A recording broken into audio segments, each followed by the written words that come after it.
Well, hello. Is this thing on? Welcome to Trampled Underfoot Podcast with your hosts, Mark Lindsay and Eloy Escajedo. What's going on, Mark? Oh man, everything, anything, nothing, and all of the above. I tell you, I don't know if I'm behind for today or ahead for next year. It's just nuts. Well, I hope you appreciate that I introduced you first and then followed by me, as is the standard. However, I don't know if you noticed in the write up of the description of the previous um, video that came out, or I'm sorry, audio podcast that came out this morning, that I threw you a curveball. You didn't Uh-oh. even you didn't see it. Oh, you didn't post. I didn't That's see it. I didn't post because it doesn't go live until in the morning. Yeah, I'm assuming that you got it done after midnight and set it up to do tomorrow. And it was already today when you did it. So it comes out tomorrow. Oh, I posted it for tomorrow. It was midnight. I finished and then I Uh, posted it one day after. That's yeah. So it comes out tomorrow. That's cool. It's all right. It keeps people guessing, man. It's how we build interest. yeah.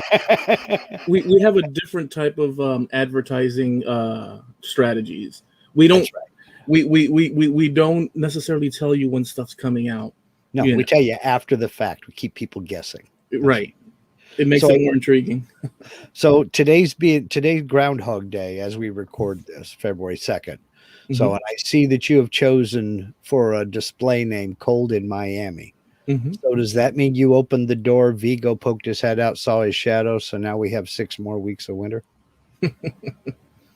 Well, Beagle did poke his head out, and he loves it. To be Uh, honest, he doesn't. I don't think that he's the temperature fluctuate. Well, I have never asked him, but judging by his way of being, um, it could be hot or mhm. cold or any variation there in between, and he's quite happy as long as he's got his Yeah. mainstay of food and whatnot.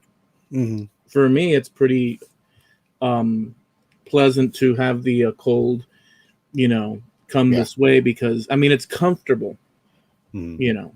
Yeah. Yeah. Yeah. Well, where you're at, you're down there in the tropics basically. You get nothing but heat and humidity all summer long, so. Yeah, Yeah. it's a little bit too much for me.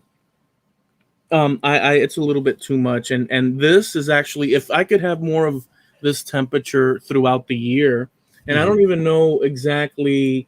Let me see, current temperature, Sweetwater, Florida. Current temperature, Sweetwater, Florida. Let's see what it 53 degrees. 53. That was our high temperature today. I think. So 53 is a pleasant temperature for, like I feel quite Yeah. comfortable with Yeah. 53, like quite comfortable. Yep. Yep. I'm with you. I'm with you. Not too hot, not too cold. That works. Well, I tell you what, I know this was not planned. This was not any kind of a deal. I ran across a video about 30 minutes before we got together and you had to reboot. That's why we're running a little bit late today. Um, I came across a video that I think is right up your alley, and I discovered a channel. And when we're done here, I'll post it over on our Facebook page, Trampled Underfoot Podcast on Facebook. I'll post a link to this video, then you can check the channel out yourself. But this came up on my suggesteds, and it was one of those titles that was so ridiculous that it's like, okay, I got to click on this and see what this guy's talking about. The channel is called Modern History TV. Okay. And this guy, he's in the UK and he's an expert on all things medieval. And I know you kind of dig that kind of stuff. I And do. the title of the video was Why Were Notched Sticks So Important in Medieval Times? And he goes he proceeds to, he just has a stick in his hand and he's got a knife. And he starts talking about receipts and how they used a notched stick as as kind of a receipt for payment for everything from if you bought a horse from somebody to paying your taxes. And in fact, in 1100, the king decreed that these sticks were to be held as proof and receipt for paying taxes. And so they developed a system to where they would just take a stick and they would carve the person's name in this stick. And then they had a series of notches. If you paid £100, the notch was the width of your palm. And you would make a slice and then make another slice the width of your palm, and you'd scoop out the stuff in between. Then for like 20, it was the width of a thumb. For £1, it was the width of a barley corn. If it was, all the way down to pennies, which was just a single slice. Well, after all that was done, they made all these notches. They would take the stick, take the knife, and they would split it in half. And then when you paid your taxes, you gave them half. And that was proof that you had paid your taxes and you kept your half. So if it ever came into question, you could put those two halves together, see that they matched. So, okay, you've got your proof, I've got my proof. We're all Could good. you imagine how screwed up their filing cabinet must have been, full of sticks sticking out of the sides? That's what leads to the interesting part. They kept these by royal decree. They kept them for 600 years. And they were kept in the medieval buildings there around the, Westminster Palace and what we call Big Ben. All these medieval buildings were just stored and stacked with them until the 1800s. They had so many of these things. They were just like, what are we going to do with all this stuff? So they did what, everybody would do. They burnt them. They put them in a big old huge pile and started chucking them in a wood stove. That's good fire, Yeah, it got rid of them. It destroyed them all. But they overloaded the wood stove to the point that it overheated and caught the building on fire. So they not only lost all that data and all those records going back 600 years on these sticks, it burned the buildings down to the point to where the buildings that you see now there, Westminster Castle and Big Ben and everything, were all rebuilt in the 1800s. Because they burned it down. All the medieval buildings and everything were just gone. Unbelievable. Along with all of the records, all the documentation, all the data, all of that stuff just completely gone because they decided they couldn't store sticks anymore. And that's from an important era where it gets a little bit grayer as far as documentation. Right. And so losing that is like monumentally catastrophic, because they could have done like they do nowadays throughout Europe, and they have agencies, a lot of them governmental, where they take and transfer documents little by little from the old. They transcribe. They even, like the Mormon church has copied them over and has had like people typing what they find for all the registries, and that way we can modernize and bring its usefulness to us that are searching for. But to lose all that, my good, and in theory, it would have taken an eternity for people to transcribe those onto like some sort of modernized document. But boy, they burned. It was used for everything. I mean, somewhere in there, and they knew that somewhere in there was the receipt for Richard III when Richard III was ransomed. He kidnapped and ransomed. The receipt for what they paid was a part of that. I mean, it was literally a history of who bought what property, who paid what in taxes.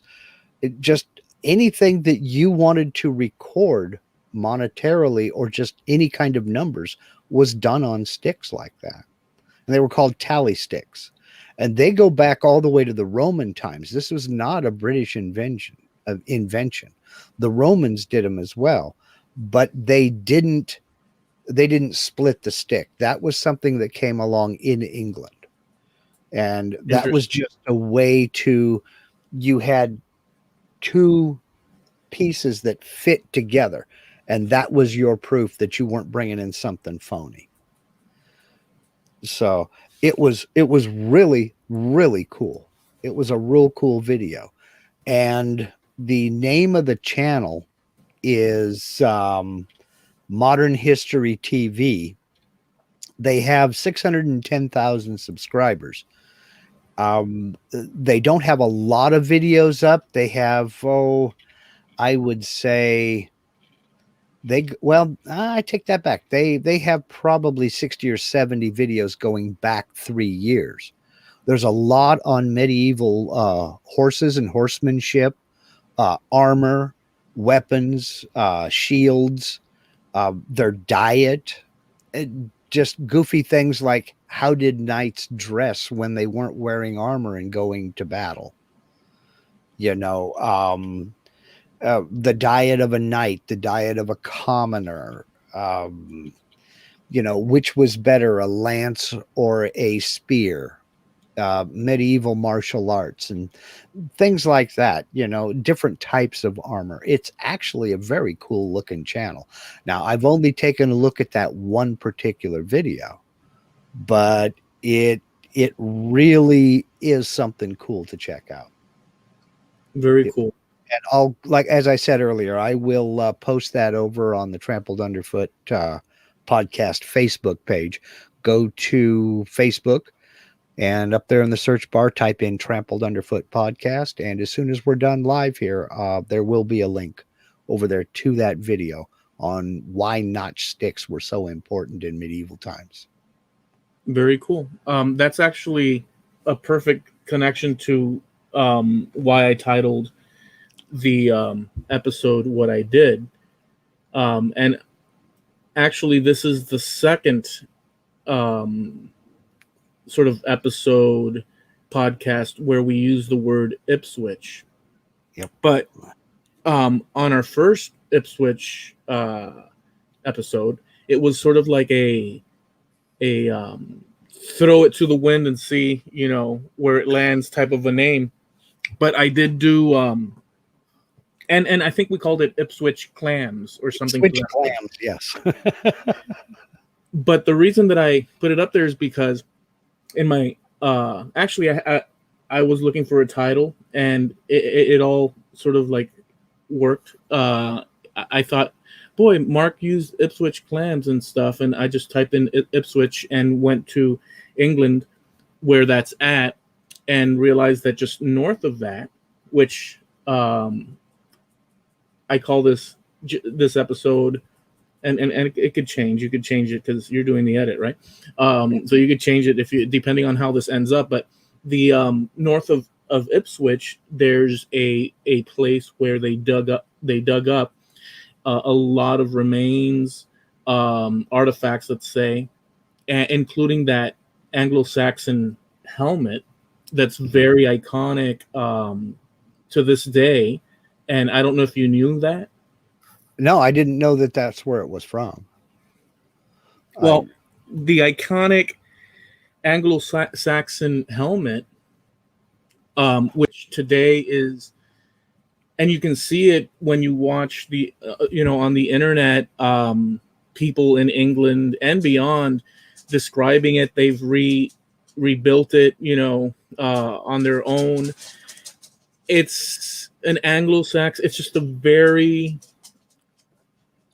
intricate helmet from way back in the past. I don't know necessarily at the moment the specifics of the time period. I could look it up, but the point of it is that there's a movie out. I forget the name of it as well, but we'll figure it out one way. There's a movie out on Netflix where it tells the story of when these artifacts were dug up, and it was during the early parts of the war, be it, I don't know if it's in the 30s, it was probably in the 30s, and a lady in her backyard that lived there in north of Ipswich, she had people come in and do the dig, and they found this huge boat, like Viking type. Wow. And they found numerous artifacts, and they found the helmet. But the thing is, in a strange twist of events, the famous helmet, which is one of the famous articles that people like think about when they think about this, right? At the time, they didn't know it was a helmet. Uh-huh. They just had the pieces, and it took that many years for it to be put together until they realized exactly what it was. And so, long story short, that's why I called it just this episode. That's why I called this episode. Boy, we froze up a little bit here, or I froze up. Okay. Did I freeze up? I froze up. Not on my end, you didn't. Oh, I didn't. Okay, so that's why I called this episode "Just This Side of Ipswich." And it's good that you mentioned that you did it. And we didn't even. It's synergy, man. It's synergy. I have another one that I'll throw out a bit later on if we get to it. But that's the kind of that kind of thing is pretty cool. When you think of how much history is over there, I mean, there's 1,000 years of history just on England that they know of that is documented over there. And Lord knows how much before that. It only stands to reason that in some of the most mundane places over there where you would think nothing really exciting happened, I mean, it just stands to reason that they are going to find some really oddball stuff and some real exciting stuff. I mean, you see the occasional news report about some farmer out in the field finding a cache of Roman coins or something like that when he's plowing one day. I mean, that is, I won't say it happens all the time, but it's not uncommon. You know, usually at least once a year, somebody finds a new cache of something that's been buried and lost to history. Well, let me speak to that with what we were talking about before with Ipswich. There's also the situation that with Ipswich, so they did find all these things, right? There's like a bunch of stuff, and you can look it up and online. There's plenty of, but the cool thing is that they did find what they found, but what they didn't find, they can only sort of imagine and work to put together, and that was their homes. Because before them, the Roman, was it before them? They have Roman findings as well, I believe, but sure.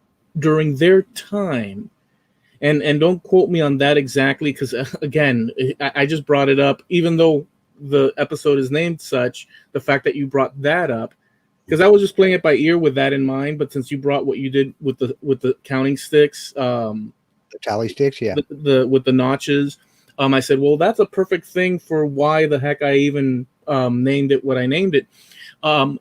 Their structures would have been, according to anything that they know currently, like it could be, they would have been wood, right, which lasts for X amount of time until it decomposes, unlike, things like stone and stuff that the Romans tended to use for their walls and structures and all that, apart from marble and this and that. So they would have had these halls, and they figure on what it could have looked like and all that, but all those things are gone. But the things made of metal, like the helmet, remain, which is, an incredible. So if you want something to last, build it in stone or plastic. Yeah, well, and even then, only certain types of plastic. Well, um, Ipswich being right there at the River Orwell, you said they found a boat in this woman's backyard. Obviously, the topography has changed since then. And it is, as you say, their houses were made of wood and they would have lasted a certain amount of time. But let's not forget, right there in that part of England as well, back in the day, if something was made of wood and was abandoned, I'm betting you people, it either burned or the wood was taken and used for something else. Or, I mean, we're talking thousands of years. And yes, there are wooden structures there that are still thousands of years old. But I don't know about thousands. there is, now you're right, not thousands, but there are hundreds of years old. I'm trying to think of what it's called. I mean, we're lucky in the United States to have the some of the colonial structures made of wood, like houses where certain presidents were born. Some of them, not all, in many cases, but there are certain things that remain. But that's only going back 200 and something years. It's just that wood. Well, it's wood, and it will rot, decompose. People will steal it, reuse it. Okay. I mean, heck, they even reuse the pyramid, the outer shell casing. They would steal that. People would, throughout history, would steal those things. Okay. Have you ever heard of Seahenge? No. Okay, it's in the county of Norfolk in England.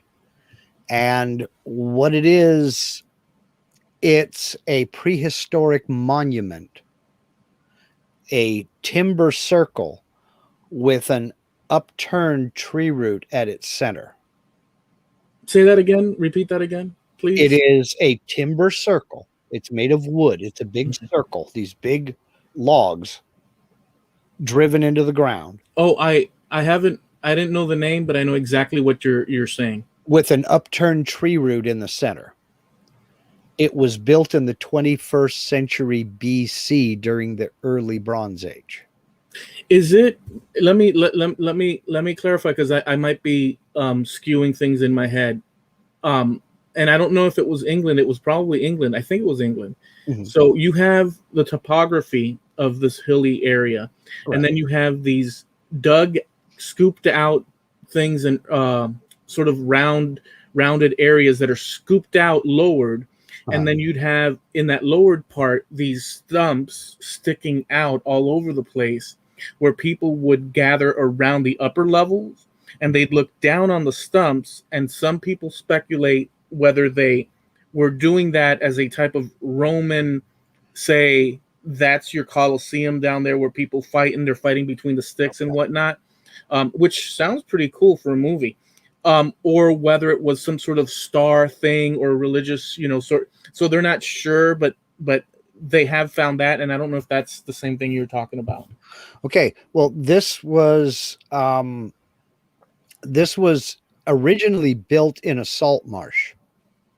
Okay, then over the centuries, the area became a freshwater wetland. But then as sand built up around it, kind of an offshore barrier.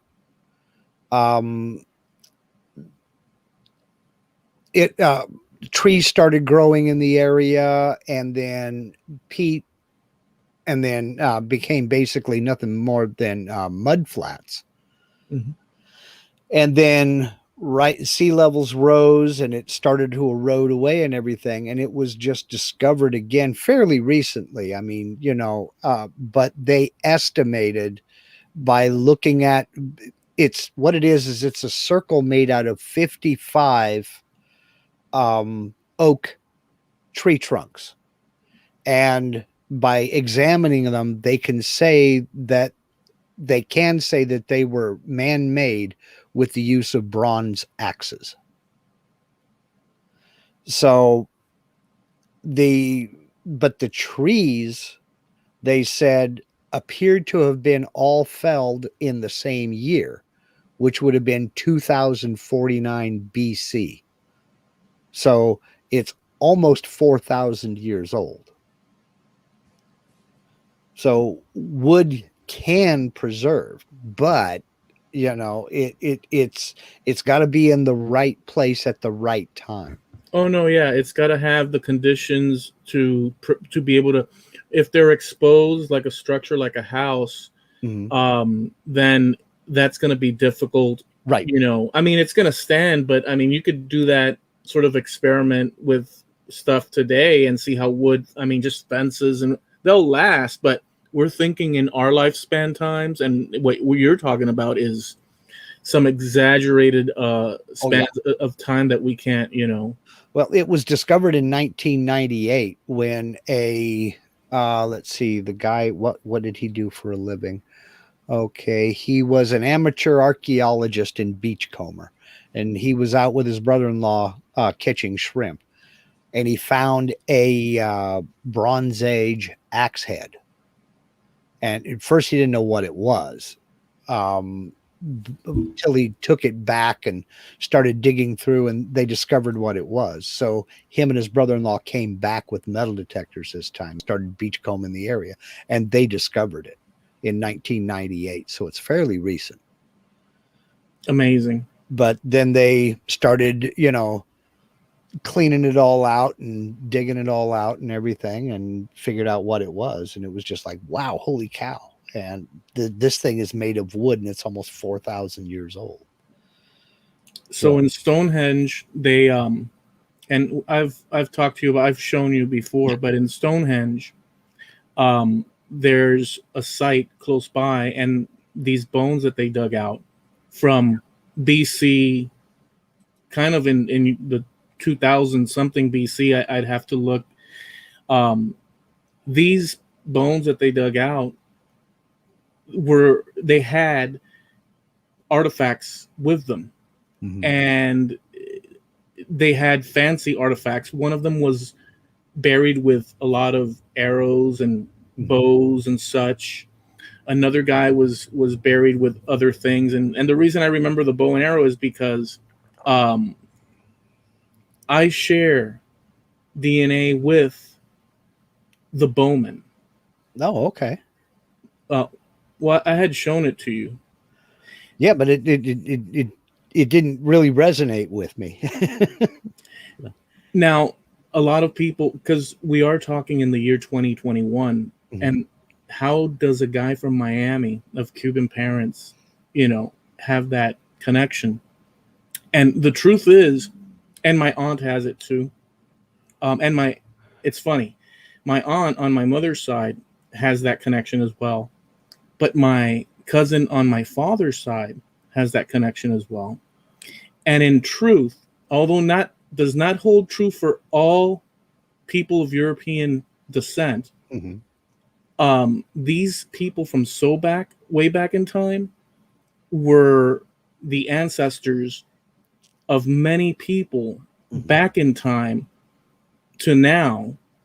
And so what they do is that they extract, if they have an ear, the little bone, they'll drill into it and they'll pull the DNA from there if they can't pull it from another. And so they've tested these things. Now, our buddy Jamie Page, there were a few bones or of people. Our buddy Jamie Page doesn't align with person, or that Bowman. They call it the Bowman.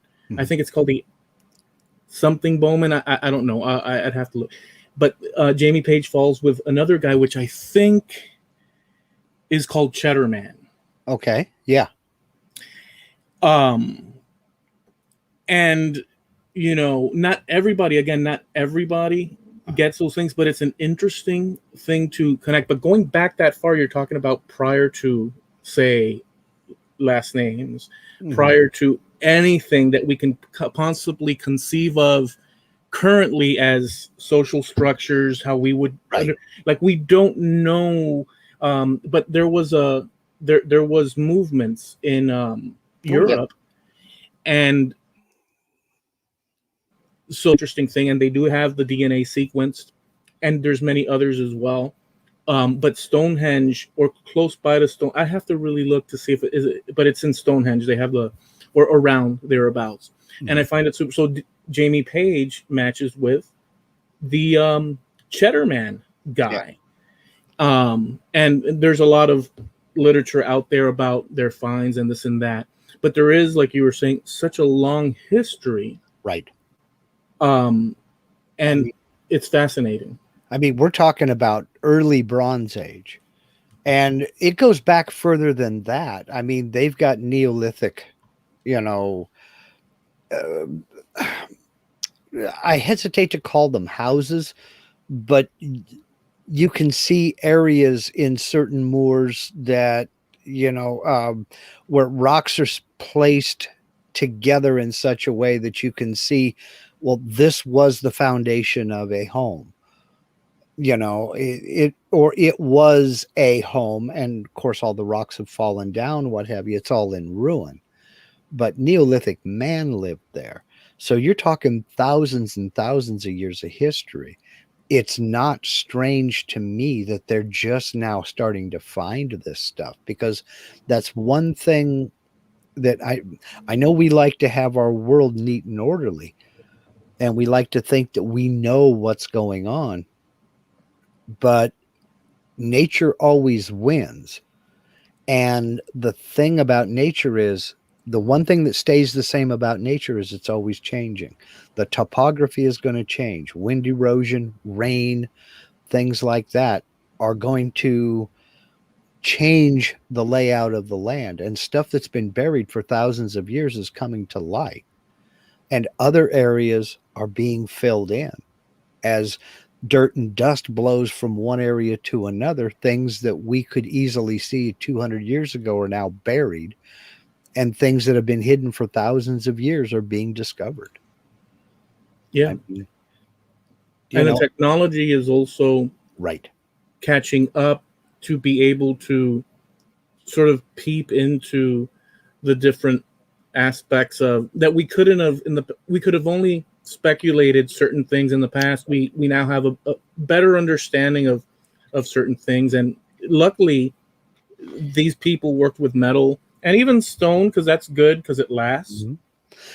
But metal is a good one because you can add the detail, and it's longer standing than certain things. But so thank goodness. Well, even if it's not made of metal or stone, we leave our mark on the land, even in small, subtle ways. And they're using satellite technology, and they now have the ability to use LiDAR and radar and various other technologies to look through the tree canopy over the Amazon rainforest and Mexico too, or other heavily wooded areas, and they're discovering man-made features that they never knew existed. I mean, there was just a story not too long ago about a whole new pyramid was discovered, and people just thought it was a hill. Well, no, it's man-made. They can see the terracing. They can see that it was man-made. They discovered a bunch of them using the LiDAR. And these were places that were scoured in previous decades by man on foot, that walked by these apparent natural formations and didn't think twice, because the jungle just completely. But now with the LiDAR, they have they see the roads. They estimate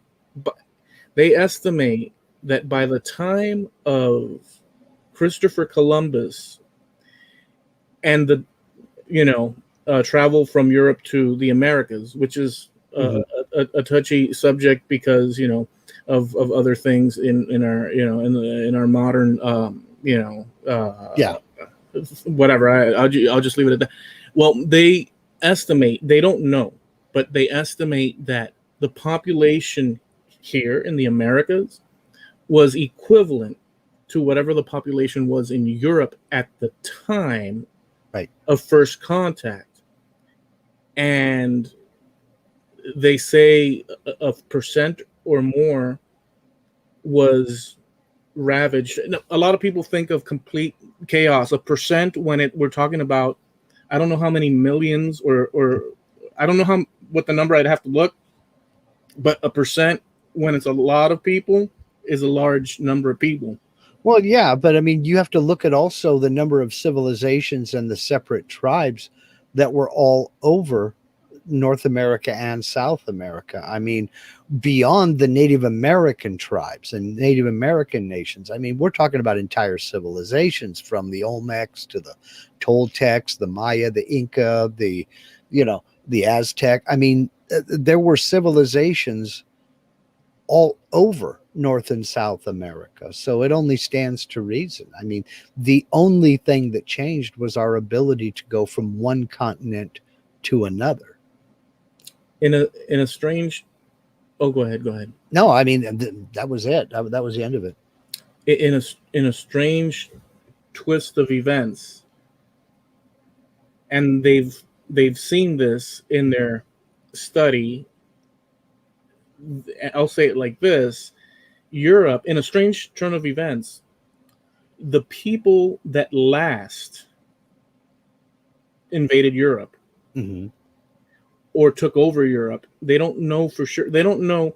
There were 3 waves of people, and we're talking going back in remote times. And the reason that they know this with a fair amount of certainty is through, our blood.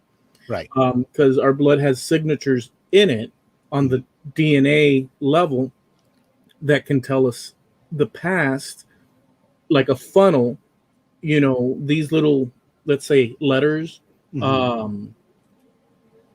they reduce in number in different branches, Right. going back in time, and you can kind of map out the journey of, let's say, a group of people that Right. branched out and what.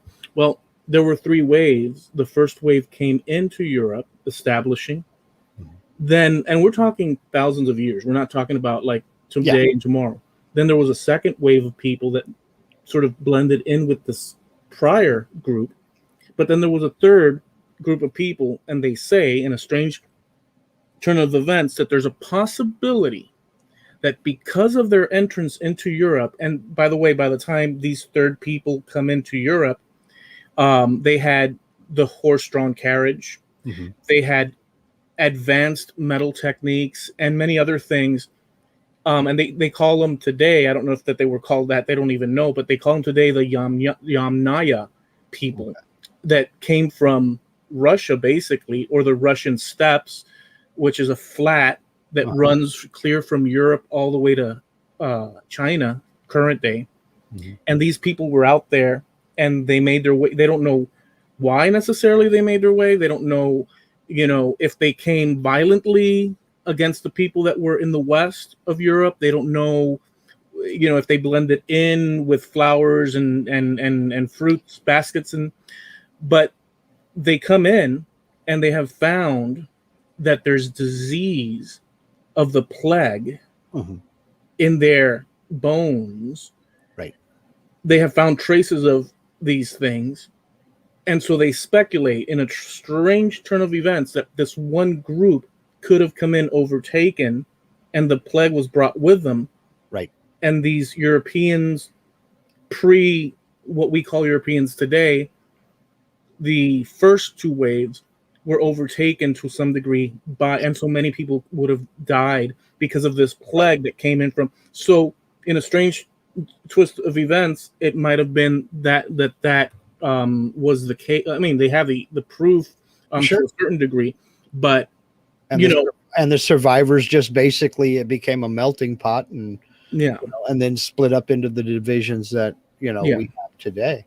But it only stands to reason, and that it's quite possible that that's the reason those people that suddenly that third wave came in, was they were trying to escape plague or trying to escape the disease that was ravaging their communities back then.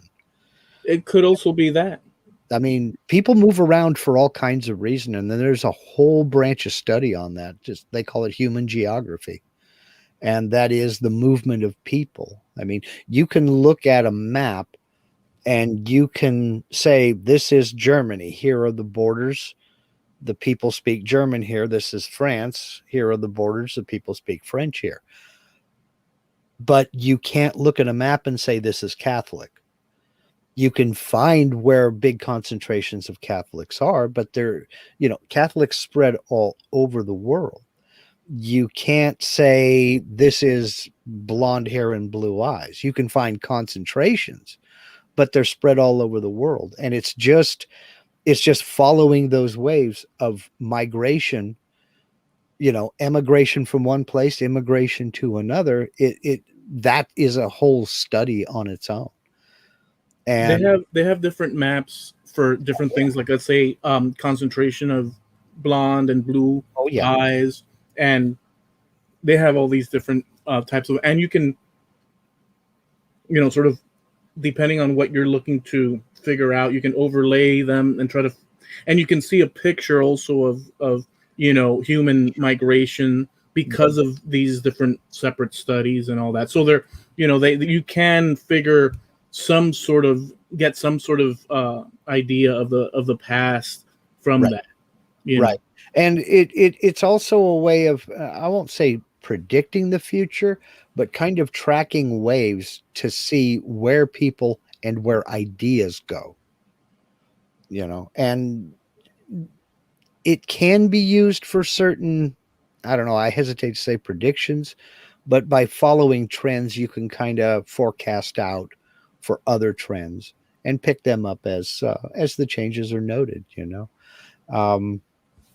I was going to go somewhere with this and completely lost my train of thought. It just left the station.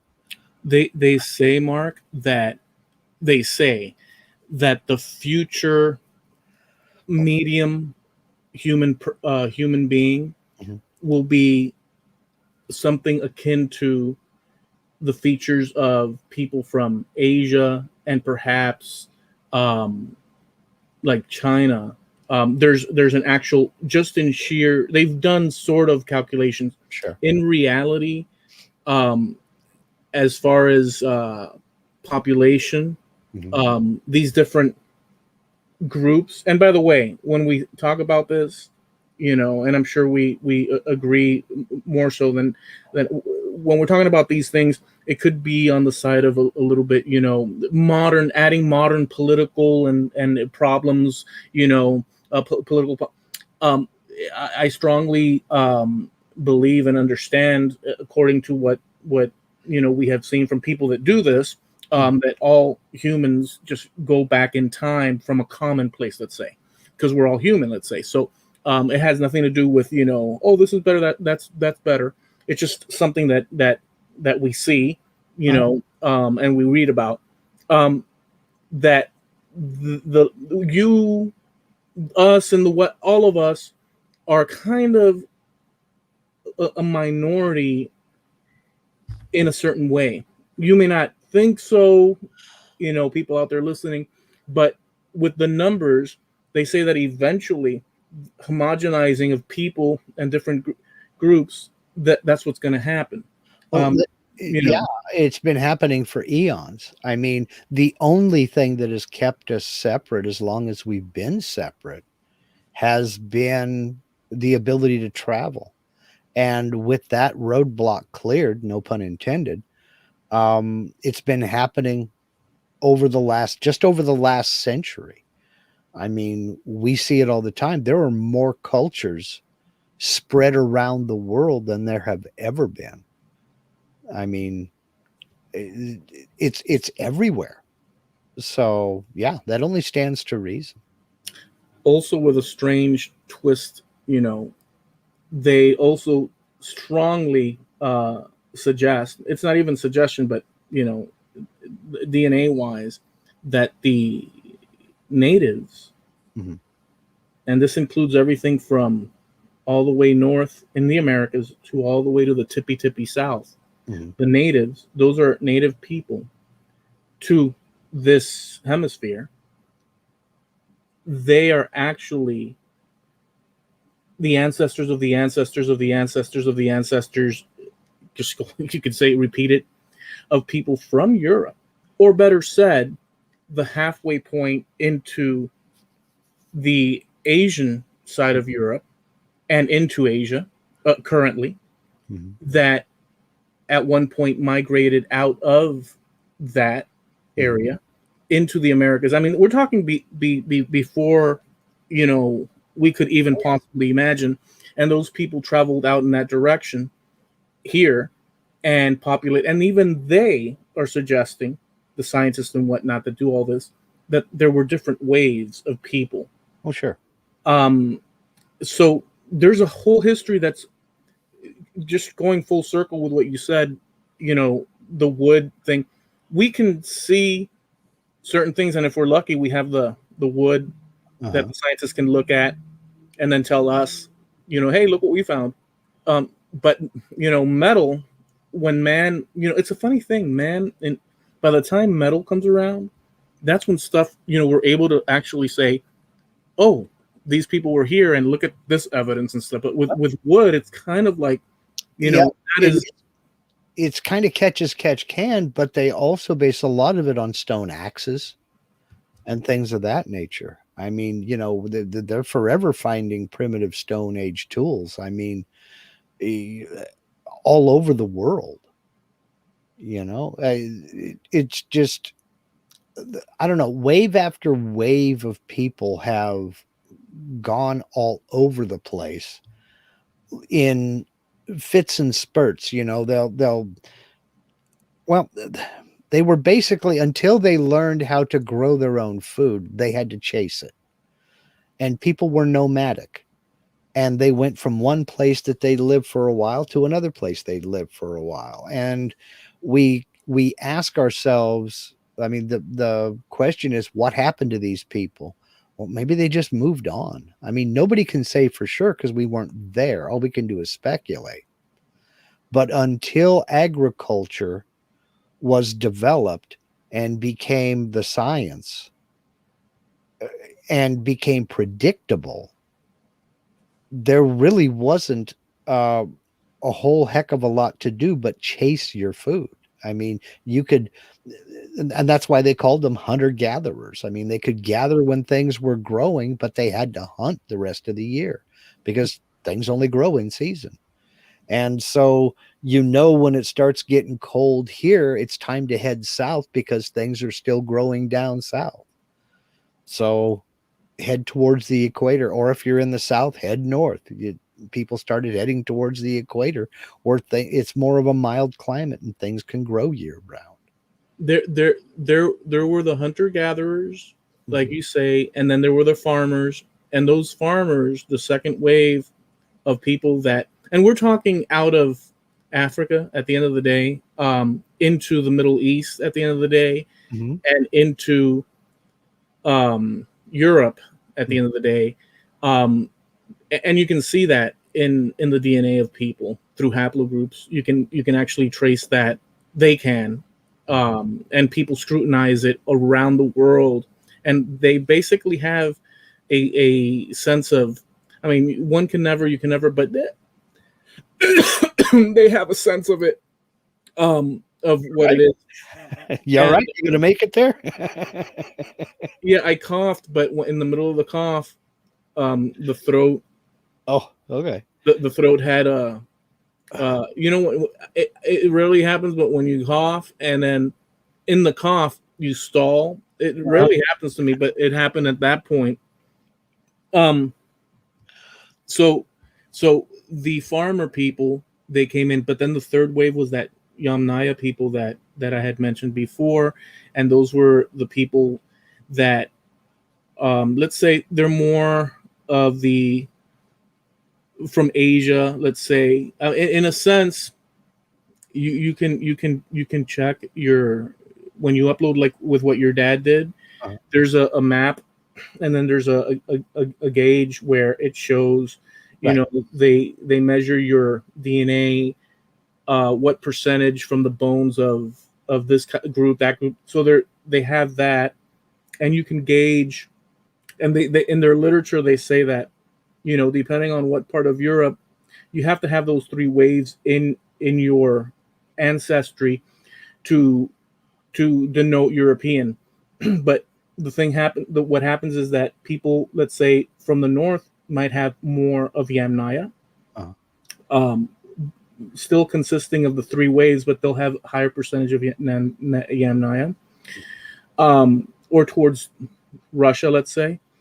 And then you'll have people towards the west, they might have a little bit of hunter-gatherer Yamnaya blend with some farmer. And then people towards Eastern Europe have a slightly different combination, but with some. And then you have Southern Europeans, but in Southern Europeans, you have more farmer farmer proportions in that, and which is present in my results from family tree DNA. It's closer to the equator, and the agriculture was easier to do. You had a longer growing season, and more variety of crops. And no, it's not that it's necessarily closer. It's just the fact that, well, it could be just that. The growing season in Spain is a heck of a lot longer than it is in Denmark. Yeah, it could be exactly that. But also it could be that these well, to be honest with you, it's a complicated thing, because to say one thing, because it's weird. In England, something happened that happened the same in Spain, but not everywhere. But it did happen in England and it happened in Spain, where first you had these waves of hunter-gatherers, and then you had the waves of the farmers. Right. And we're talking thousands of years. We're not talking like from here to next week or next month. We're talking of something beyond our concept of present concept of time. But you had something that happened, that when the third wave of those Yamnaya people come in England, they had a population shift. They took over the people that were there before, and it's suggested, and I think that, like that Bowman that I was mentioning, they have ancestry from Southern Europe, Mediterranean people, the people that were found at Stonehenge. Yeah, they didn't have ancestry from, let's say, the what we today consider the North. Yeah, these pre what Europe is considered today, they were there, and they were of Southern European origin. Let's say not what we would consider Southern European today either, mind you, because everybody in Southern Europe, in Northern Europe, Eastern Europe, just everybody in Europe is a combination of all these things, these three groups. But they were extractions from that, so they had that extraction pre what we consider people of Europe today, from wherever they're at. And so they took over, the Yamnaya took over these populations, and they don't know, again, did they just breed into, well, it happened in England and it happened in Spain, but in Spain, all the males were replaced by the Yamnaya. All the females maintained their origin of that area. And when I mean all, I'm talking in a gradient scale, because obviously you're going to have, so if a father from a Yamnaya came in and they had preferential, so the males in what we consider Spain today, back then, they see it in the record of what they study, they were replaced. They didn't have their choice of having the women. Right. Once the Yamnaya came in. And so a Spanish guy today, it doesn't have to be, but it kind of is paternally Yamnaya and maternally originally from there, let's say. And that mixture, you'll have parents having more offspring than offspring. So you can't say what I just said now. I'll replace again by saying that we're a mixture of of those Yamnaya mixing with the local population women, and the males reducing in strength to conquer the and that kind of happened in England as well, but it was drastic in Spain. Well, again, it's on a micro. Well, I won't say a micro, because it is pretty large of an area, But you were talking about the homogenization of mankind. That was the homogenization of a certain geographic region, you know, and especially with an isolated area like Great Britain, where you're talking about an island nation, Hmm. an island landmass there, where there weren't a whole heck of a lot of places to go. I mean, you can run, but you can't hide. So that homogenization process was, I'm sure, speeded up there because there were limited places to go. I mean, on the European continent, there were places to go.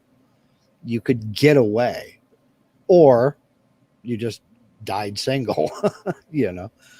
But there in Great Britain, you could see how that would be. But they didn't know if it was fight. See, so they don't. I'm sure there was fighting, but they don't know what the specifics. Was it fighting? Was it just Well, technological?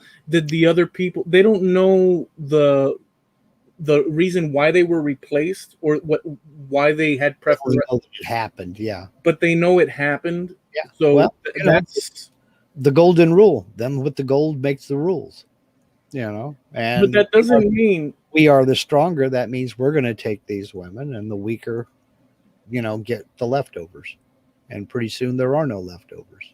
right. So in reality, that's so far back that one couldn't necessarily use today's, you know, let's say I'm in favor of this group and how dare they took over that group. You can't, and we're talking back then. If you say that, you're actually talking about two groups that you belong to. Right. So you belong to whether these people came in and raided, And you whether can these keep people going. came in, whether these people came in and raided, or they did it peacefully, or just were cooler. They belong to you. You know what I'm saying? To who you are.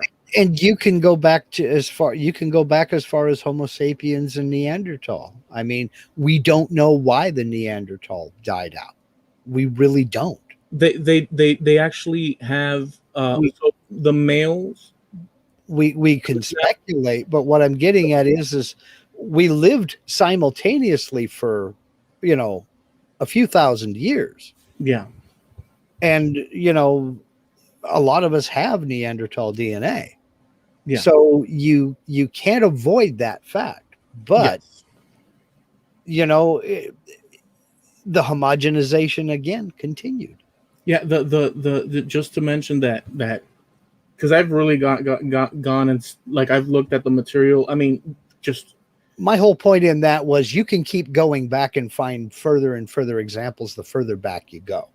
Is all I was. no. I get that, but to add to the thing that they suggest that the males at some point were not able to. There's a word for it. Not able to reproduce. Yeah. Okay. It started to become a problem. Genetically, they were.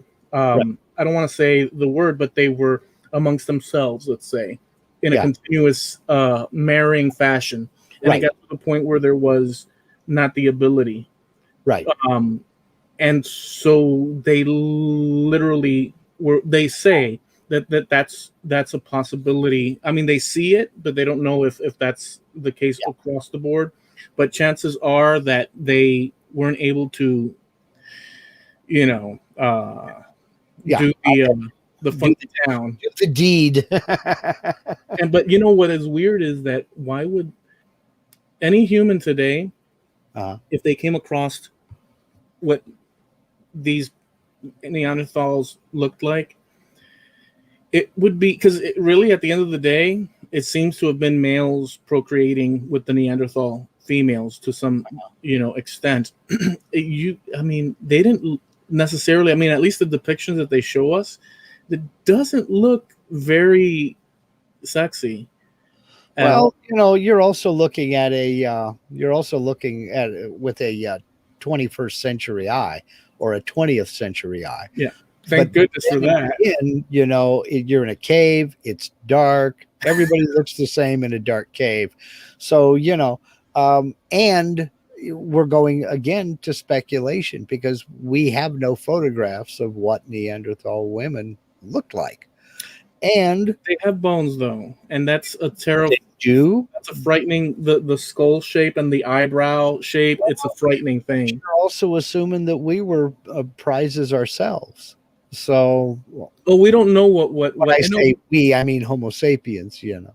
Well, we see that's the thing. We are both. Yeah, but we are also several years downstream from that. We Yeah. have changed. I mean, just in the last few hundred years, we have changed. No, but wait a second. Just to be fair, when Okay. that happened, man was already man. Well, I'm not doubting that. But what I'm getting at is our facial features have changed, our bodies have changed. Better nutrition has made us taller, stronger, faster. Yeah. Just something simple and stupid like when you put your teeth together, you have an overbite. Mm-hmm. We all have a slight overbite, and that comes from us using cutlery, cutting up our food. We're not putting our teeth together and wrenching meat off of a bone. We're not chewing raw foods. We're using cutlery. And that's something that has happened over the last 500 or 600 years. You can go back to the royalty in England, King Richard, their times. They didn't use cutlery. They had knives to slice things off of the bone, but they basically wrenched it off, took them, and so it was necessary for the teeth to meet. With us, it's not necessary. Unbelievable, right? We have lost certain portions of our sense of smell because it's no longer needed. It's weird stuff like that. I'm just saying, attractiveness wise, I know that I There's know no that accounting for taste. I know that there's no accounting for taste, but there's something about the pictures of the brow so forward that doesn't provoke I mean any sense of like, well, To wrap this up trampled underfoot style, go back and watched, I want to say it was called 20,000 BC with Raquel Welch wearing the animal hide outfit, and tell me that was a bad thing. No, but that's the dress, boy. Hey, Well, that's Raquel Welch in the 1960s and early 70s. That's what that was. We should probably wrap up. It's been an hour. all right. Well, so Spent some time hanging with our buddies over here in the chat. They've had a lot to say. So look, we here at Trampled Underfoot Podcast, we go live every Tuesday at 9:30 Eastern and 6:30 Pacific time, and that happens here on YouTube at our channel Trampled Underfoot Podcast on YouTube. But we also have, like Mark had mentioned before, a Facebook page, and you could check it out by the same name, Trampled Underfoot. You can check it out, and we do post a lot of the, say, links and pictures and stories that we talk about here and there. And you could also post questions over there. And finally, we have the website. You can visit that. And we never mentioned Spreaker, but if you want to download the actual audio, you can go to our Spreaker site, Trampled Underfoot Podcast, and download it or listen to it live there. So that goes out every morning on Tuesdays at 6:30 Eastern time, and boy, very early. That'd be 3:30 in the morning Pacific time. If you work the night shift, by 3:30 you can catch it on the West Coast on Tuesdays as well. We should also mention that trampledunderfootpodcast.com is sponsored by Steve Nealon over at Harneo Media, webmaster to the stars, literally. And he's your one-stop shop. I mean, if you're thinking of a website, a web store, you want to develop merch, you want to come up with some t-shirt designs, you want to create hats, baseball caps, stocking hats, coffee cups, whatever. I mean, Steve is your guy. He can hook you up with a company that'll take care of you. And I use them. They're great great company. And just give it a good go over at harneilmedia.com. That's harneilmedia.com. All right. So, folks, we'll catch you next time. And again, this just happened on the fly. I don't know how we do it. It's just amazing. We'll catch you guys next time. Enjoy your week and be safe. And we're out of here. Bye-bye. Clean break. All right. Oh, I have so much to say. 1 million years BC. Thank you, Jim Dockrell. That was what for some reason I wanted to say it was 20,000 BC. Don't know why. Anyway, 20,000 leagues under the sea.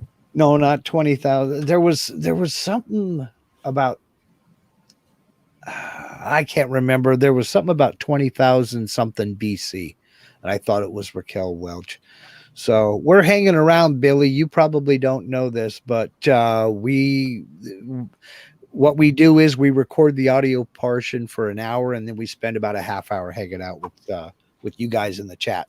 So it's good to see Billy Bird out there. Billy's had a rough time, him and his wife both here lately, and he's been down with the sickness, and good to see him back up and running around. He's feeling better. I don't want to speak for you, Billy, right, if you're still listening, but it seems that you have a little bit more, that's all we have to judge by, unless we actually talk to the guy and ask him.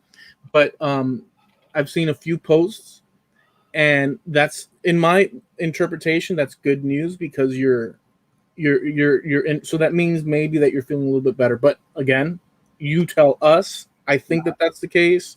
That's what I'm thinking. Yeah, I sure hope so. Excuse me. Good grief. What was that? That was a hiccup, a belch, and almost a sneeze at the same time. I don't think I've ever done that before, and I don't know that it's physically possible. Well, you know what? That's weird. You did that, and I did the other thing, which I coughed, but stalled the cough and released it, which I never really do. So this is mark that down.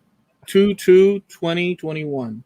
Yeah, belch with sneeze and cough. Well, I almost sneezed, but it was kind of a hiccup, a belch, and a little bit of a at the same time.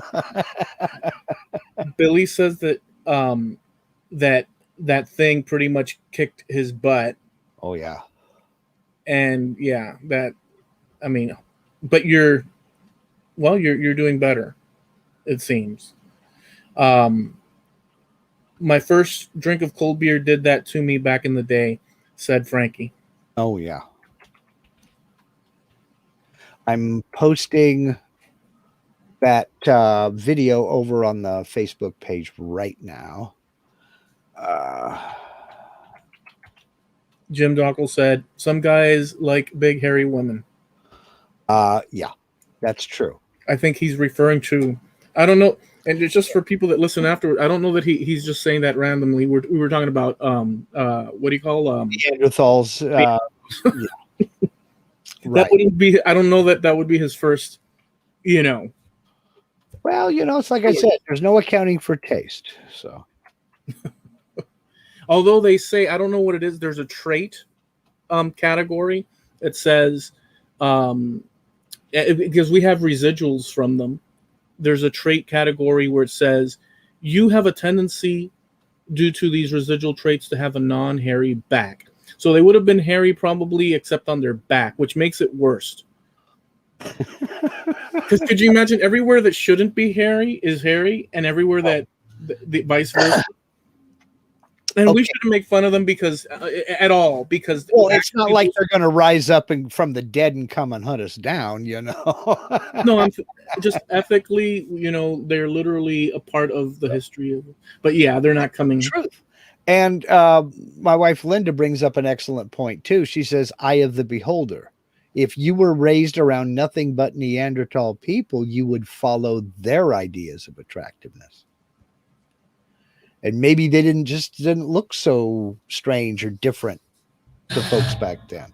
And it's a good point to be made. Boy, but that's a rough one. That is, well, to you, yeah. But I mean, Look at some of the weirdness that we have done. I say we as a civilization, as a species. I mean, for how many centuries did the Chinese women do the foot binding thing? Yeah, but They basically cripple themselves to avoid having normal sized feet. yeah, that is a weird, because they considered that attractive. I mean, attractiveness is subjective, man. So now no, I'm not. I'm not saying that I'm lusting after a silverback gorilla or something like that. What I'm getting at is we're looking at this from a 20th century eye, Exactly. and of course, That's what I'm saying. yeah. So And I'm happy that I'm looking at it from that angle. yeah, okay, fair You know, point. Fair point. if I were back then with what you guys are suggesting, then I mean, obviously it happened, so it had to have happened. It's not like Yeah. So yeah, I just it's one of those things that makes you think, Yeah. boy, wow. Yeah. But So, then again, any port in the storm, if that's all there was, that's all there is. So, if it's kind of like sitting down to dinner and your least favorite meal is being served. Well, you can either partake or do without. Only now do we have the choice to get up and go make a run to McDonald's. that's so true. You know? You can't argue with that. I mean, So you either got together with a woman or you didn't. I mean, if you didn't like what was being offered, you're just kind of, out of luck. I like how how you brought up that compelling story, and I had that little story that I had been reading up on as well, and it matched the actual because I did have some intention of. Did you think of it when you saw that, or did you just? I just, like I said, about let's see, we had dinner a little bit late this evening, and it was about maybe 5 minutes before I went to eat dinner. So we're looking at maybe 5:45. So maybe, now about 2 hours ago, So that video came up in my suggestions. And like I said, it was such a ridiculous title. The thumbnail didn't hurt, but it was such a ridiculous title. I was like, are you kidding me? Why? Okay. All right. You got me. Reel me in. Could YouTube and the internet and Google they see our algorithms and say, okay, let's continue to perpetuate their thing, and they send you little ones and little ones, and so that we go in the same, and we end up in the same similar areas. But we both watch videos along some of the same lines. I mean, you watch different stuff from me and I watch different stuff from you, but I have been looking up early explorers. I have been looking up medieval things. I mean, I'm forever seeing like that oh my God, what's his name? Tony Robinson. Oh yeah. Time Team. I'm forever getting that in my suggestions. Archaeology and certain things, not all of it, but certain things pop up in my suggestions every once in a while because I have looked at those videos in the past. So very cool. And I know you do too, because you send me links to this kind of stuff. I enjoy it. Just to get perspective. I like it to, to think outside of what I would normally think about. Mm-hmm. And it's fun. It's to me, and that's not everybody, like there's, some people are totally into like Justin Bieber, part 95, the concert, and that's fine because that's their entertainment. I wouldn't suggest it, but now Jim Dockrell makes a great point here. Wasn't that long ago extra weight was attractive as it denoted wealth, like you could afford to eat. Yes, that is the case. Being being heavy, being overweight was considered a sign of wealth, you know. And he further goes along further, being very pale was considered attractive because it meant you didn't have to work outdoors. Yeah. And the women carried parasols to keep the sun off of them. They were head to toe covered and wore gloves and everything else. And that's where the expression blue blood came from, was the skin was so pale you could see the veins through their skin, you know. And Yeah, that was the royal. yeah, well, especially the royalty. But if the king had it, or if the king did it, the dukes and all the hangers-on and the wannabes mimicked it, you know. That's why wigs were so popular in France for so many years, was because one king, and I don't remember which Louis it was bald, and he wore a wig. And Was it so, well, because if of the king is lice? wearing a wig, no, it wasn't because of lice. Maybe some of them did, but he was just bald as a cue ball. I mean, no hair at all. So he wore a wig. And then everybody else started wearing wigs. And then he started having to make his fancy. Then they made theirs fancy. And, you know, Let me ask you this. if the king got sick with a certain disease, suddenly everybody else had to have that disease too. I have got the same thing the king has, you know. Well, let me ask you this. If and I think I know the answer that you would give, but I don't want to assume that. So, and you guys out there too, Tony, if everybody in society Mhm. were to all of a sudden the transition, because you know how nowadays there's certain styles, and say in the 80s there was certain styles, just certain styles, and you may not have taken, like for instance when you were coming up, you sure did, you know, Yeah. don the 70s more or less thing to your own style, but you fit in with the population roughly, fit right? in with my crowd. Yeah. Okay, so what if people today, I know this is an exaggeration, but they shaved their heads and wigs, like you started seeing them like let's say this year you see one guy and you're like, look at that idiot with a wig, just like the Renaissance and slash, and you see one guy, but then next week you start seeing, and then all of a sudden like a few years out, everybody's got freaking wigs, dude. Old, young, new, this, that. There's wigs everywhere. Would you partake in the wig wearing? With this hair? Are you kidding me? No. Dude, I don't follow fads. My hair is the same color it has been my entire life. I don't color my hair. Occasionally I cut it. Slightly more often I comb it.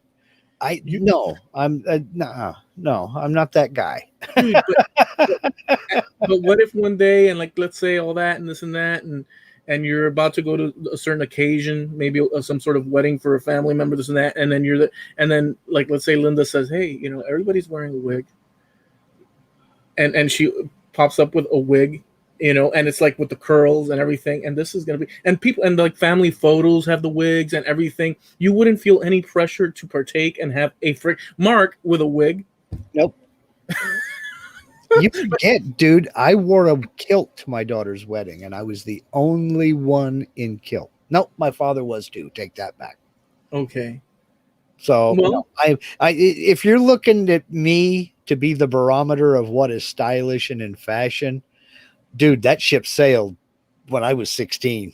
I mean, you know, forget it. It just no. right. I'm not that guy. I am not trendy at all.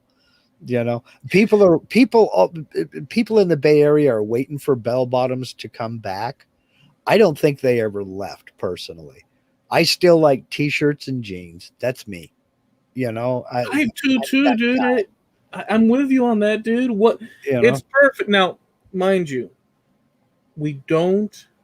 It's okay in photos, in certain photos, but it's not the stuff of our great grandparents and pictures you might see, like the ones you've brought up, where it's so like an epic.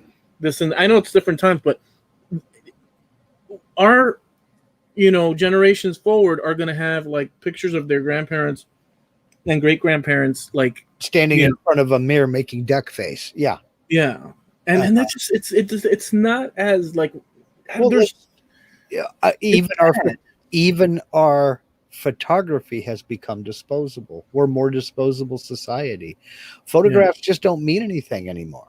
They mean right now. yeah. They're limited to the right now, and the picture is cool right now. But have you ever gone back to looked at any of the pictures that you have on your phone? I try to always take pictures that are with a purpose in mind. I never just ran. So what I do with pictures, and if you notice, Mm. most of my pictures, I'm not Yeah, necessarily being. I have some that are goofy, but I'm in yeah. general like the I guess portrait you would call it. I try to just do a relatively sort of kind of normal thing, but so I have pictures with me wearing stupid stuff going back in time. Oh yeah. Oh yeah. We all did. And I've said it before and I'll say it again. I said it on the first episode of this podcast. The dumbest thing about the 60s and 70s was the way we dressed. And that was all there was to it. But even then I was a blue jean kind of guy. I just had good jeans and my, running around jeans. But Was the jeans been around? We've talked about that, I think, but oh yeah, the blue jeans have been around since the 1850. They were developed for the gold miners out in the Sacramento gold fields. okay. So you see, that's Yeah, perfect. invented by Levi Strauss. Very cool. I mean, it's such a great Uh, garment, you know. yeah, it is the only garment. I mean, because you know what? Why it's great? Yeah, Because it pushes out any necessary having to make any sort of fashion choices. Hey, jeans, and then your only fashion choice is your shirt. yeah, the t-shirt. Yeah. Well, no, you do have fashion choices. Do I want faded jeans or I want nice bright blue indigo denim? You know, do I want the new look or do I want the worn look? I mean, that's just me. I mean, now I do have slacks and I do, wear some nice clothes when I'm going over to my daughter's house for Christmas or Thanksgiving. I do dress up a little bit, but not very much. To me, dressing up is putting on like a golf shirt or maybe a button up short sleeve shirt. But anymore, I mean, and what I like so much about jeans is they're acceptable almost everywhere. I mean, you can put on a nice, clean pair of Levi's, Wranglers, Yeah. whichever flavor you partake in, and go anywhere from a business meeting to a restaurant to your Walmart to the lumber yard. It doesn't matter. I mean, Anywhere. you can hit them all in one loop. And yeah. Hey, JP is in the hangout. Oh, Um, I, Jamie. he missed the whole first half of the thing, but I'd like to ask JP just to see what he says if he can. He lives in Margate, and I assume it's a pretty distant trip to Ipswich. But my question to him is: has he ever been? There's a museum that houses near there. I don't know exactly where. I think that Linda had posted the or had written out the name, something Sutton, What's it called? I got to go back up and find it here. something Sutton. Yeah. Oh, come on. Sutton who? Sutton who? So I'm my question is: has JP ever? Have you ever been to the museum that houses that bad to the bone Anglo-Saxon helmet that they dug out, which is the iconic helmet? Um, She also said that there's a movie called The Dig that tells the whole story about that helmet. It was just released. it's on Netflix, and I'm gonna see it because, Okay. of course, you know. Um, yeah, I just thought that was a great, and you've seen it, right, Mark? You know exactly the one. I know which one you're talking about. Yeah. He says, Jamie said, yeah, it's a trek. His sister used to live there and said he hasn't been there. Wish he had, though. Well, get on it, man. I mean, if it's on display, I know that the entrance to the museum or somewhere thereabouts, there's a huge replica or wicker style or something of that helmet. You can find pictures online and stuff, but yeah, we were talking about that because earlier on Marcus was talking about some relics and history, and then we talked about the wooden stumps that were found in the bog. Oh, Seahenge. Yeah. So you missed all that, man.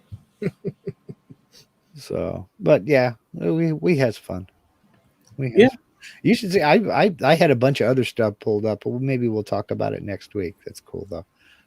I had some stuff to interject, but see, the problem is that every time you say something, I know we're gonna land the plane.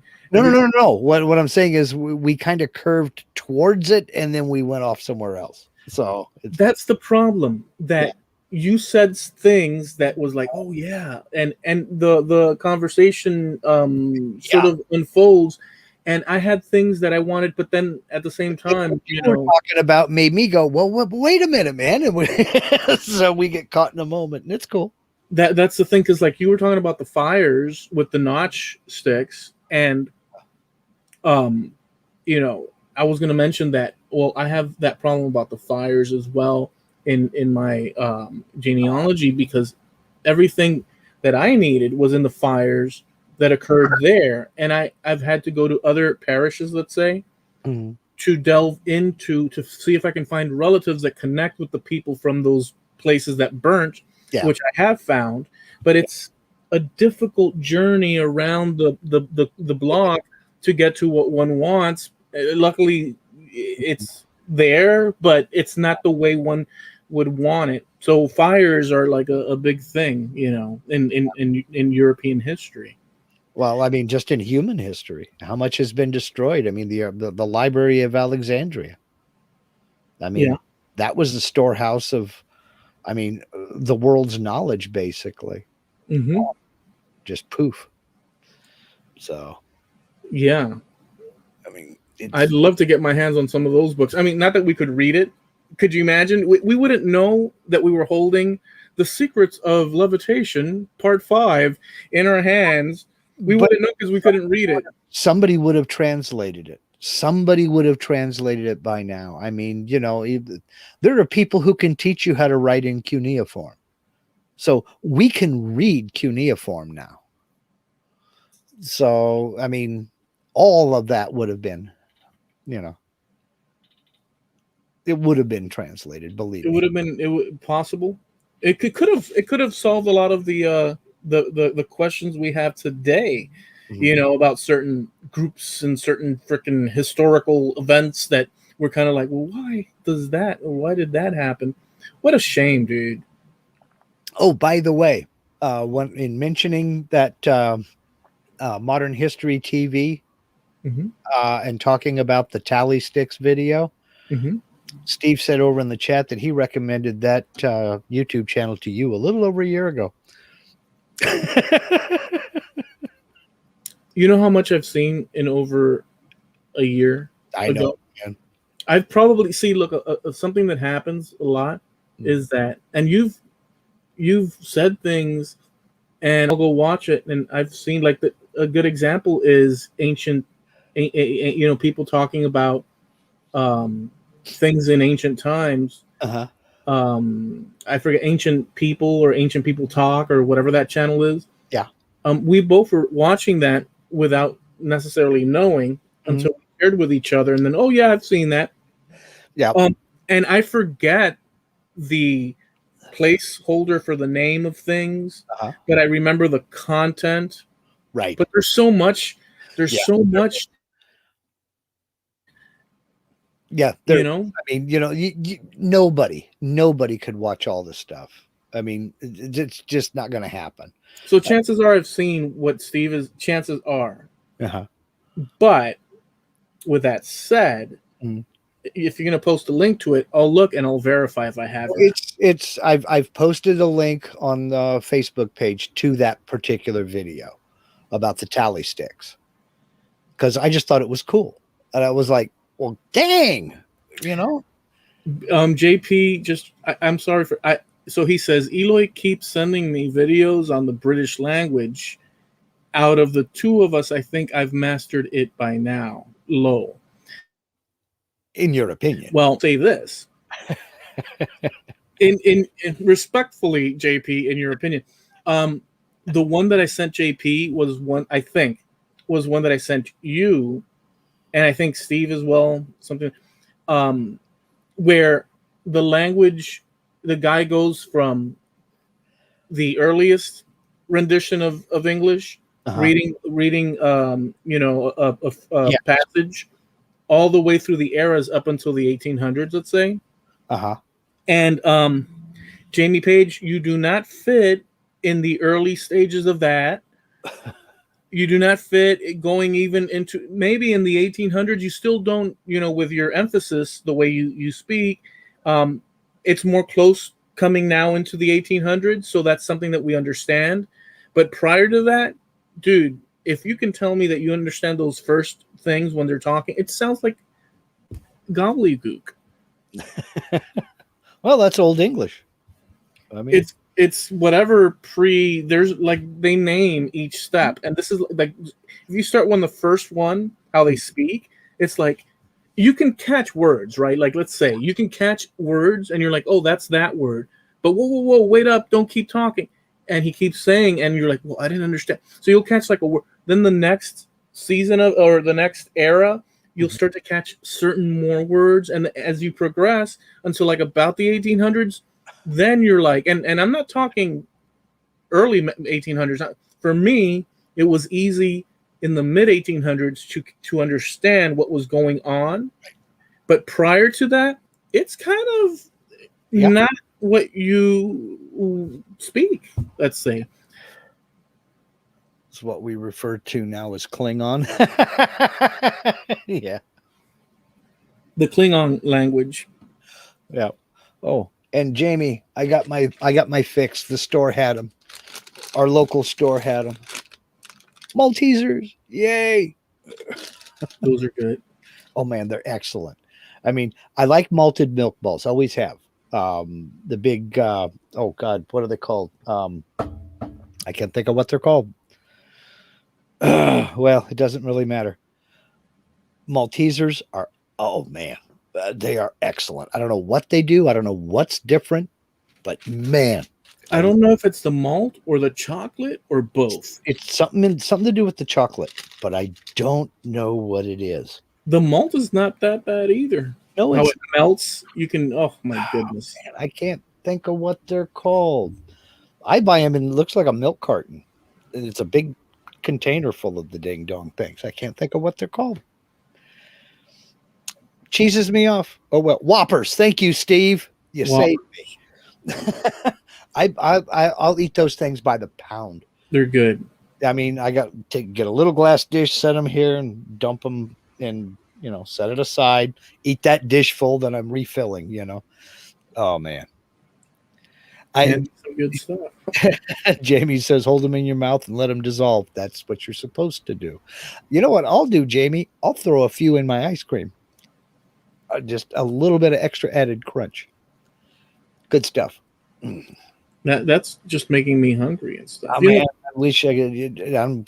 I'm not piss you off. I've got 2 bags of them over here.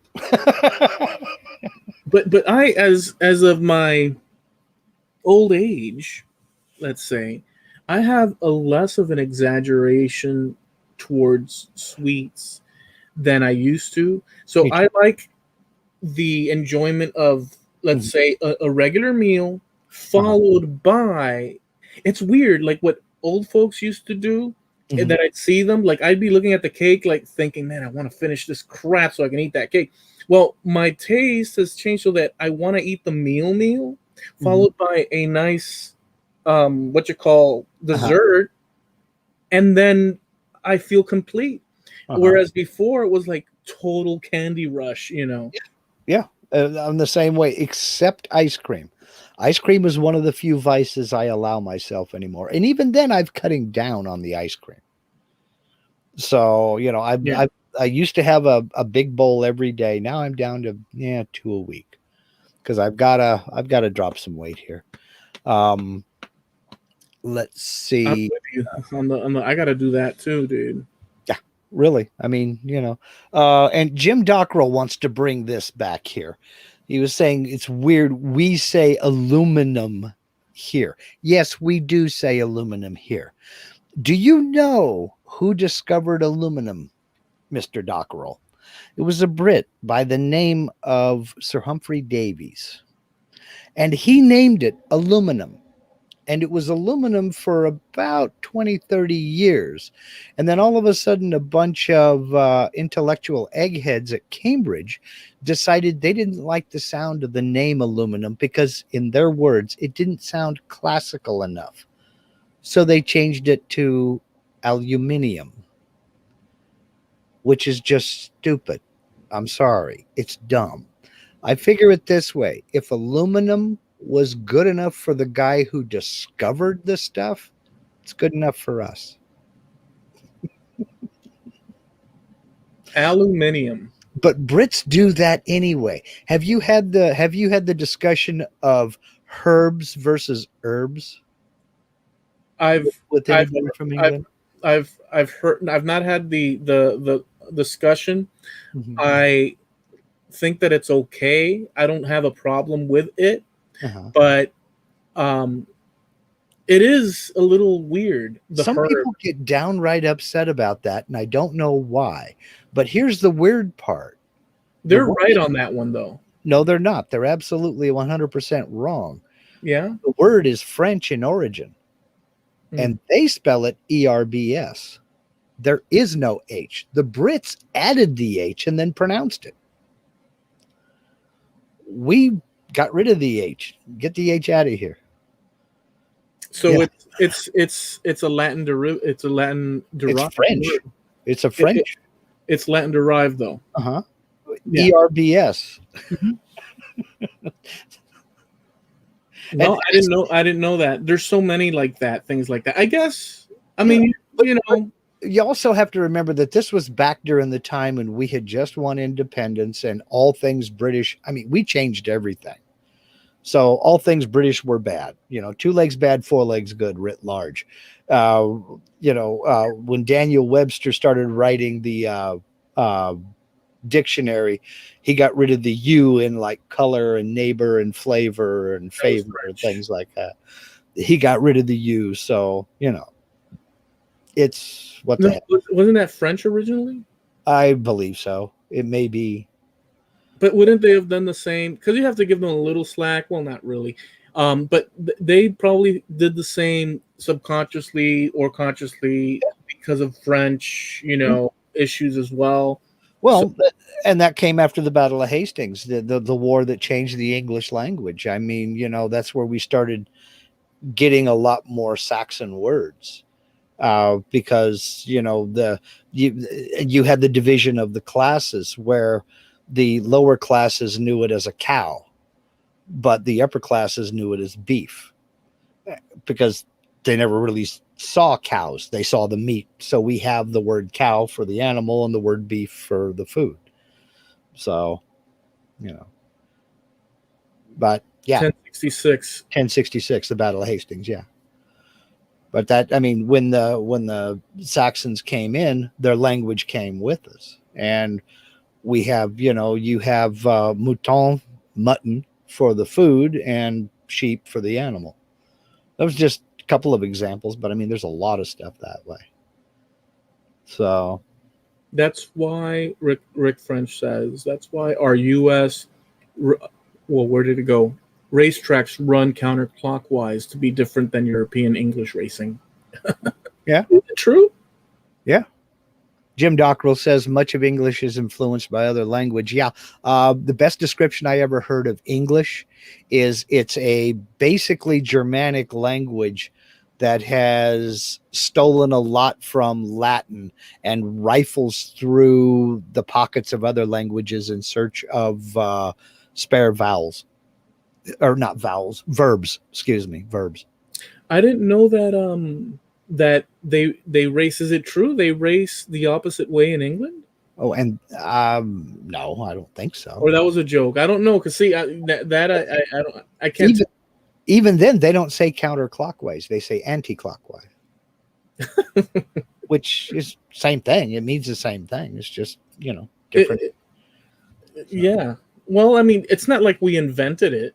The language. It's so just, we didn't invent the language in the truest sense of the word. The closest origin to it, but so the closest origin to it is them, obviously, in England. We can't really do anything about that. No, and who says we have to do anything about it? If it's different, it's different. It's fine. It's great. I mean, if everything was the same, imagine how boring it would be, man. But if you think about the accent, we don't. So if you listen to the British, they have quite the closer people to them with certain little things that occur in speaking is the Australians and the New Zealanders. They have not by any means the same, but they have certain little emphasis that you could track directly to England directly. Whereas in America and even the Canadians, they have a certain. I don't hear it, but to them, they must hear Americans as cowboys. Well, very dragging on with the sounds. But you have to remember that accents are relative, because if we go over there, we're the ones with the accent. If they come over here, they're the ones with the accent. So it's all relative, and there is no real British accent. I asked Jamie about this the other day, because I was shocked to find out that in the UK there are 40 different accents in a relatively small space. You can have two towns 10 miles away from each other with completely different accents. That's incredible. 40 different accents. Now, the UK is roughly the same size as the state of Oregon, where I live. I can't imagine having 40 different accents here. I mean, that just boggles my mind. You know what? Let me just say, in Miami, although there's not that many, which is still mind-boggling, or not even still, it's mind-boggling. But in Miami, you will, in the course of the day, if you trek through, you will be exposed to different variety of accents. Yeah. Wildly. You will hear too, but it's generally speaking people who have come from somewhere else. It's not like the population that has been here for 150 years all speaks differently from the population of Grants Pass 30 miles. That is a big difference. Yeah, that is a big difference. But it's Jamie says 40 in just my town. Bring on Brexit.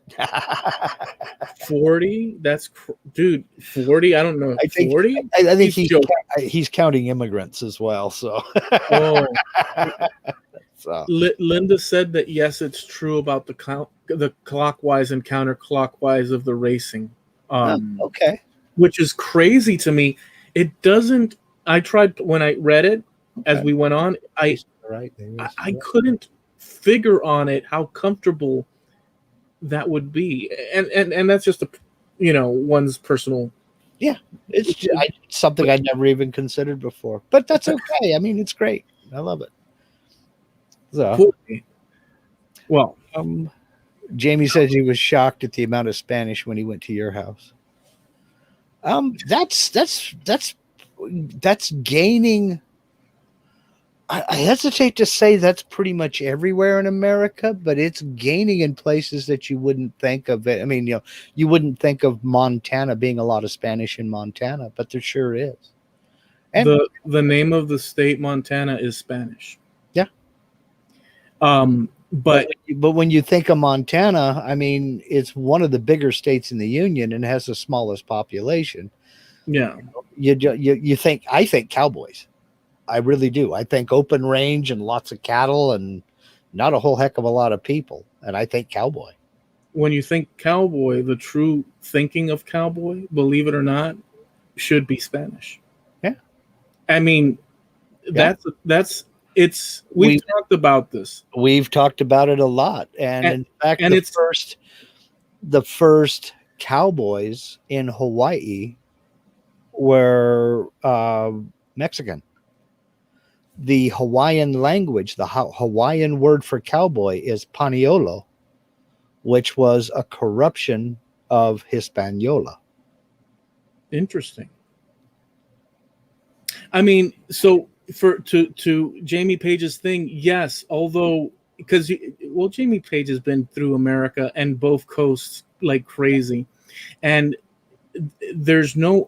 Miami does have a very different vibe than the rest of the country, but the idea of it not being a typical thing historically, it's actually quite typical.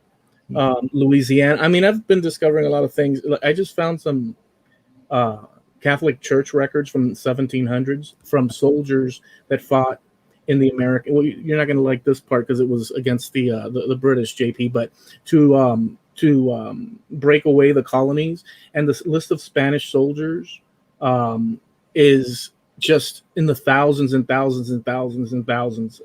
There's volumes of it for the Diocese of Louisiana, in New Orleans. They have all the list of those people. So there's phases throughout history, and that's like in the 1700s, and we're talking from 2021, and there's a culture, let's say. Sure. But you shouldn't have been he was treated like a king in a foreign country. You see that? He just said JB said he's even been to the town of Eloy. I've been past it and didn't know it, Jamie. Little bitty town it's New Mexico, isn't it? Arizona. Is it Arizona? Oh. I think it's Arizona. Rick French is saying it's easy for him to tell the difference between a Queens accent, a Brooklyn, Bronx, Long Island, or actually, excuse me, it's Long Island or New Jersey accent. For someone not from the Vampire State, it's not as easy. I can tell the difference in the accents. I just don't know the name of them. I just don't know which is which. Brooklyn, I can kind of get. So Rick French is from New York. Yes, he is. I mean, I'm assuming since he mentioned that. Well, not only that, he's talking about he worked as a pit road firefighter at Watkins Glen racetrack, NASCAR racetrack. Oh, not just NASCAR racetrack. They have a couple of different types of racing there. I'll tell you one thing that's changed here in my among the many things, but we used to have actual speedways here, and we still do. Mm-hmm. We still have speedways, but back when I was growing up, it was a night out, and we would have a lot of fun. Hialeah had a speedway and all that, and it's fallen out. Well, now we're in COVID, but as the population shifts, that kind of sort of lost its favor amongst the majority to the point where speedways closed down. Sadly. Yeah, same here in town. I mean, it used to be the Medford Raceway.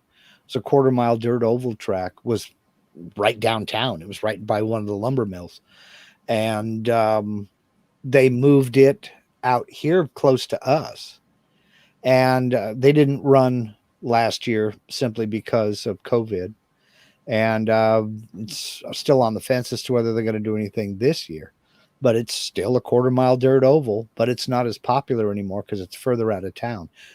It used to be you could stand in the middle of town and you could hear the racetrack on Saturday night. You could hear the cars and people, oh, let's go to the races. Now we've got too many diversions and it's just kind of fallen out of style. It is one of the most, maybe it's because I was young, but by the way, my dad didn't take me there. It was my friends. My friend John would say, hey man, tonight we're going to the speedway, and if you want you could come. And I'd run out the door and I'd run home, and I'd say, hey, can I go tonight? Can I go? The parents, are taking, John to the, and they'd say, okay. And it was back, and we'd go, and dude, maybe it's because I was young, but the fact of sitting on the bleachers, nighttime with those huge lights shining down, the you could eat popcorn or peanuts or hot dogs, the Coke, the adults would have their beer, and you'd sit there, and sometimes you'd run down behind the bleachers running around. You'd come back to see all of that, and the what you call the demolition derby, demolition derbies and stuff like that. Yeah, all of that was such clean. I mean, I don't know how healthy it was for the people in the cars in the demolition, but it was for the spectator as a kid, freaking the best thing ever, dude. Yeah, it was. It was absolutely the greatest. I mean, Linda and I first got. It wasn't when we first got married. We first got married, we went to Germany. When we got back from Germany, we were stationed in Savannah, Georgia, and we used to go to Oglethorpe Raceway out there, just outside of Savannah. It was a half-mile dirt oval, and just great. I mean, local stock car racing, just at its best. It was fun. It's an absolute blast. We haven't been up here yet, and now with COVID, we probably won't. But when the track opens, I want to go back. That's my granddaughter. You want to go to the races? She goes, I don't want to go to the races. I says, okay, let's think about this for a minute. Do you know who goes to the races? Who? Linda goes, guys. My granddaughter says, well, maybe I ought to rethink this. I mean, it's such a healthy, or at least it's such a healthy, fun, simple, it's sort of like, I'm sure that going to like a wrestling, remember the WWF or whatever, I'm sure that was like a fun night out and this and that as well, but racing was a constant in our area. I remember going to the roller derby with my aunt and my parents down at Oakland Coliseum, growing up in the Bay Area, California, and I watched my sweet little, wouldn't swear if her life depended on it, aunt turned into a raging monster in the seat next to me, screaming, kill that witch. Just dang it, Pearl. People go crazy with that. Oh man, she was crazy. JP asked if they're gonna keep going with that giant fair over there. I'm paraphrasing. We have a huge fair that travels the country, so I'm sure it has other stops, but we call it the Miami. Now it's called the Miami-Dade County Youth Fair. Before it was the Dade County Youth Fair, and I don't know that they're going to be open with the COVID, because you're talking about literally hundreds of thousands of people packed like sardines. It's one of the most fun, one of the most pleasurable memories from growing up, and even till now, walking a fairground is I feel happy walking a fairground. Yep. I enjoy it. They canceled our county fair and our state fair here as well last year, and probably will this year too. What a joy kill this whole thing is. I know. Jeez. Well, we better land the plane. We've been on for almost 2 hours. Okay. By the way, last thing I want to say, some of our videos are doing pretty darn good for us recently. Relatively speaking. Well, spread the word, folks. If you think you know somebody who might enjoy BSing with a couple of old poops who like to talk about life, the universe, and everything. I mean, we never know what we're going to talk about. It may be history. It may be what we had for lunch. We don't know none of this is planned. We do no show prep. Occasionally I'll find something online and go, hey, that's cool. I want to talk about that, like tonight. And that's generally what we do. But if you know somebody who might like it, spread the wealth, man, or share the wealth. All right. Well, we'll catch you guys next time. And boy, we did go over, you know what, whatever. It's Tuesday night. We had our fun, and thank you guys for hanging out with us, and have a good week. Have a good night, y'all. Take care.